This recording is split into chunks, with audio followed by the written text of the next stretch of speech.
Parce qu'il y a un individu qui est puissant, qui a les bras longs, qui a dit celui-là, fermons-le, il va comprendre. Et puis il va venir nous voir. Mais le petit dit, si je dois mourir, je vais mourir, mais moi je ne retourne pas vers eux.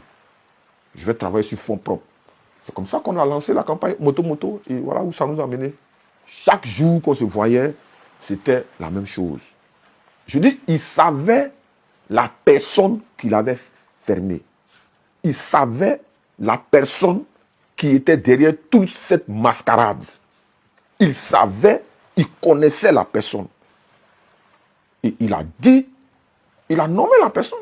Mais il dit que lui, il ne peut pas s'y rabaisser parce que c'est son talent. On ne peut pas lui demander de se rabaisser pour ce qu'il... Il connaît son travail, donc on doit le prendre pas par ses clashs ou bien par ses bagarres, non, son talent d'abord. Puis après, on peut harmoniser. Mais quand vous décidez de le fermer, et après vous venez vous asseoir comme s'il n'y a rien, c'est pas normal. Le petit savait. Moi, je savais. On savait, mais qu'est-ce qu'on pouvait faire? On ne pouvait rien faire. Voilà un peu. Il savait. Voilà pourquoi le moto tout a été fait sur fond propre. Il y a des gens qui nous ont aidés. Il y a lui aussi qui a donné aussi, mais on ne pouvait pas. Parce que c'est des centaines de millions pour faire des concerts. Vous savez, quand il n'y a pas de disponibilité. Donc, tout ce stress-là, qu'est-ce que vous voulez? Donc, pour déstresser, il fallait sortir, aller un peu dans les coins chauds. Tu vois, il faut défouler. Parce qu'après, quand tu penses que les gens t'en veulent, donc, ils ont poussé l'enfant à être dépressif.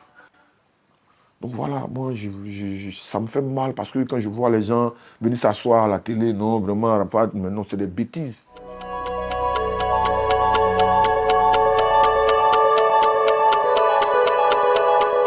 Je n'ai pas de problème, ni de... Voilà. Et ça, je dis, Arafat est mort, c'est fini. Mais je voulais juste un rappel pour dire, la personne vit, la personne se connaît. Quand la personne va derrière, la personne se connaît. Moi aussi, je connais la personne. Je pense que les proches savent aussi, ils connaissent la personne. Mais bon, qu'est-ce qu'on peut faire? Si ça peut les réveiller, on allait dire. Mais ça ne peut, donc ça ne sert à rien qu'on fait. C'est fini, c'est fini. Mais qu'on arrête de venir pleurer chaque fois devant la télé, non, il est mort, et Dieu, Dieu, Dieu. Non. Voilà.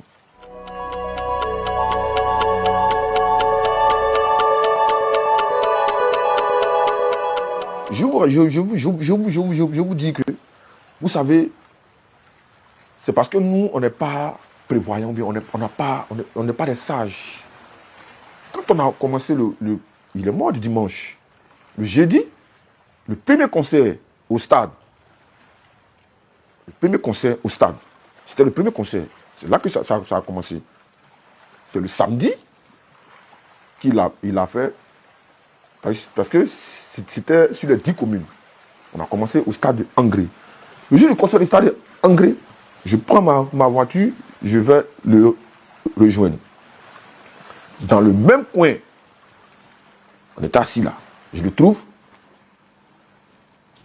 Il m'a appelé, ah vieux, il est l'heure maintenant, il faut qu'on parte. Je dois monter sur la scène. Je dis, ok. Donc je viens, je suis avec lui, on cause. Il dit, bon, on m'a déjà appelé que c'est déjà bon au stade, donc on va partir.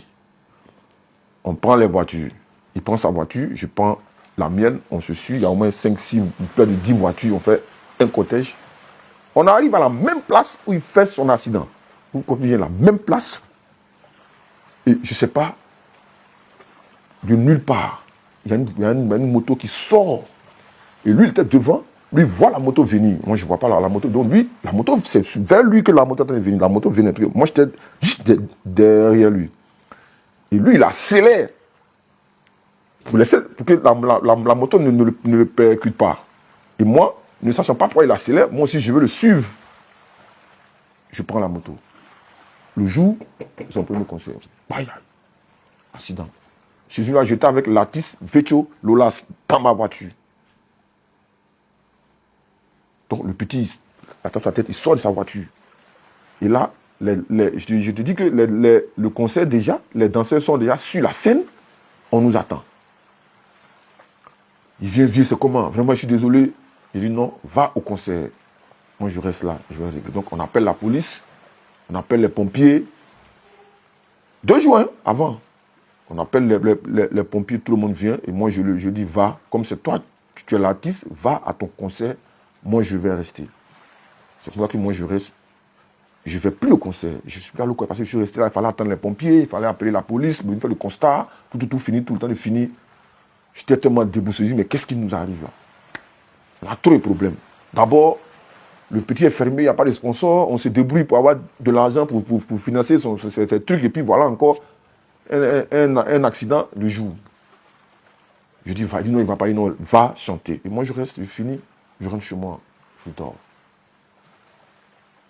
Le concert fini, il ne me voit pas au concert. Quand ça finit, il prend sa voiture, il vient chez moi. Il se disait que j'allais être en boîte. Il va, on dit que je ne suis pas là. Donc, il vient me trouver à la maison. Il tape, il sort. Quand j'arrive, il dit, vraiment, je suis désolé. Vraiment, tout ça, c'est à cause de moi. Je dis, non, c'est rien. Tu vois? Il dit, bon, ok. C'est pas gâté. Il n'y a pas de souci. Tout est réglé, non, tout est réglé, c'est fini. Le gars n'était pas, il n'y a pas eu de trop de trucs, mais ça va. Il dit, vrai, je t'aime trop. Tu es trop près pour moi. Il dit, non, la folle. Il dit, mais j'ai des surprises pour toi. Il dit, on sort. Il dit, non, moi, j'ai pas trop le moral. Il dit, moi, c'est ça, lui, il rentre. Donc, on va dormir. On est jeudi. Le dimanche, le samedi, il y a Yelem. Moi, il ne me porte pas bien. Il m'appelle, il dit, je ne pourrais pas être à ton côté. Non, vieux, repose-toi. Là, comme ça, tu vas bien te reposer. Et puis dimanche, le lundi, on va pour Bobo. Je dis, ok. Donc, il va au Yelem. Moi, je suis couché. Je ne vais pas au Yelem. Je ne me sens pas bien. Il finit au Yelem. Il vient me trouver encore. Il est venu vers 3 h du matin. J'étais à la maison. Il m'appelle. Il revient me trouver à la maison. Ah, bien, on a fini. C'est comment? Ça va. Tout ça. Et le lendemain, elle a Tabaski. Moi, chaque Tabaski, je tue un mouton chez moi. Tu vois un peu. Et les années précédentes, lui, comme il est toujours invité par les autorités dans les coins, tu vois, il est toujours invité. Donc, c'est quand il finit là-bas, que les soirs, il passe chez moi. Tu vois. Donc, moi, je dis, bon, peut-être c'est la même chose. Et ce Tabaski-là, moi, je décide de ne pas fêter. Je dis, bon, je vais aller en famille. Donc, je ne fais pas la fête chez moi. Mais lui, il ne sait pas.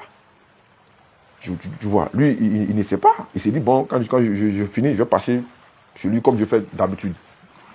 Mais le point est que, malheureusement, ce jour de la Tabaski, il ne pouvait aller nulle part. Parce que tous ses ennemis, c'est-à-dire tous les gens avec lesquels il était en désaccord, étaient invités dans les endroits où il devait partir. Je ne vais pas citer le nom de quelqu'un. À cette époque-là, il y avait des personnes dans lesquelles vraiment c'était la guerre partout. Donc, il ne pouvait pas aller. Donc, du coup, il s'est retrouvé seul. Et il dit, ok, je vais chez mon vieux père. Il prend sa moto, il vient chez moi. Et tu dis que le jour, il vient chez moi. Il arrive, il est 18 h. Moi, je suis pas à la maison, je suis pas. Mais, allô, mais chez toi? Mais tu n'as pas fêté aujourd'hui chez toi? Il dit, ah, mais moi, aujourd'hui, j'ai fait ça en famille, je suis déjà à Yopougon. Je suis avec mon personnel dans mon établissement à Yop. Il dit, ah, mais comment tu connais le mouvement, non, les gars là, ils sont dans les coins, non, moi, ils ne sont pas arrivés là, donc je viens chez toi, je voulais rester avec toi. Il dit, ah, bon, ok. Il dit, bon, ok, c'est pas gâté. Je vais rapide, je vais partir dans ma boîte, en zone 4. Quand tu finis, trouve-moi dans ma boîte. Je dis, ok, il n'y a pas de souci. Mais au lieu d'aller en zone 4 dans sa boîte, il change de programme. Il s'en retrouvé ses amis sur le lieu de l'accident. C'est comme ça qu'après, on m'appelle. Donc, souvent, je me mets en cause. Je me dis, si j'étais là, si j'étais ce jour-là, j'avais fait la fête chez moi, je ne pense pas qu'il serait allé de trouver ses amis. Donc, quand je suis là, ça me fait mal. Parce qu'il est venu, il était là. Il m'a appelé. Il me dit, je suis chez toi. Tu es où? Tu vois? Donc, j'ai compris vraiment que Mais c'est pas normal, c'est pas acceptable. Arafat DJ ne peut pas aller quelque part faire du tabaski, mais il était invité. Les années précédentes, c'est tout le monde qui veut le voir. Il faut venir, mais ils l'ont isolé. Ils l'ont isolé. Il ne peut pas aller quelque part. Mais c'est un artiste. Mais, tu vois. Donc voilà un peu. Quand je prends du recul, oui, c'est normal. Il a été dignement honoré. Mais j'aurais souhaité que ce soit de son vivant. Mais bon, moi je ne vais pas refaire l'histoire. Voilà. Sinon, je répète que j'étais 4e vice-président du comité d'organisation que dirigeait Kenzo. C'est nous qui avons organisé les funérailles. Tout s'est bien passé. Vraiment, je remercie au passage, paix à son âme. Feu Ahmed Bakayoko nous a toujours soutenus. Dans le bonheur comme dans le malheur, il était toujours avec nous. C'est un monsieur qui ne peut jamais nous laisser, qui ne pouvait jamais nous laisser. Donc vous voyez que, moi personnellement, j'ai tout perdu.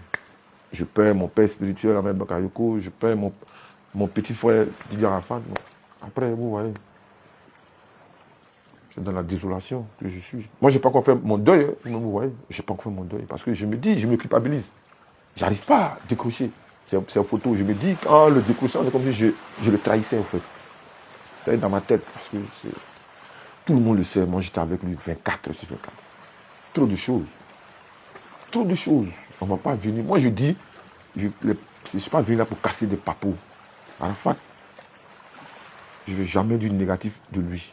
Mais ce que je veux rappeler à ses fans pour dire que il aimait ses fans. Et les gens l'ont boycotté. Les gens l'ont boycotté, ils l'ont boycotté, ils l'ont boycotté. Jusqu'à son dernier jour, ils l'ont boycotté. Arrêtez d'inventer des choses. Le ministre, feu le ministre Bakayoko, n'a jamais boycotté Arafat. C'est son fils. Il aimait le petit. Au contraire, il nous a toujours aidés. On ne peut pas citer ce qu'il a fait pour nous. Ce qu'il a fait pour Didier Arafat. Donc ça là, jamais. Même si tu me lèves à 6 heures, je te dis jamais. Je te dis jamais. Mais un père peut se fâcher avec son fils. Cela ne veut pas dire que je te boycotte. Je suis désolé. Moi, j'ai mon fils ici. S'il fait des bêtises, je le punis. Je dis, tu ne manges pas aujourd'hui. Ça ne veut pas dire que je le boycotte. Donc, je ne sais pas qu'est-ce qu'on appelle boycotter. Le ministre, père son âme, ne peut jamais faire ça. C'est son fils, il l'aime. Au contraire, c'est lui-même qui nous aidait. Voilà. Donc, écartez ça. Je dis, la personne qui a fait ça là, il se connaît. C'est un showbiz là, il se connaît. Donc, il faut laisser ça. Tout ça là, c'est une rumeur. De Bordeaux a toujours aimé Arafat. Tout ce que vous voyez là, c'est de Bordeaux, il a toujours aimé Arafat. Arafat a toujours aimé de Bordeaux. Donc, personne n'a boycotté quelqu'un. Celui qui a fermé Arafat là, il se connaît. Mais un jour, un seul jour, il va confesser. Un jour, la vérité va sortir.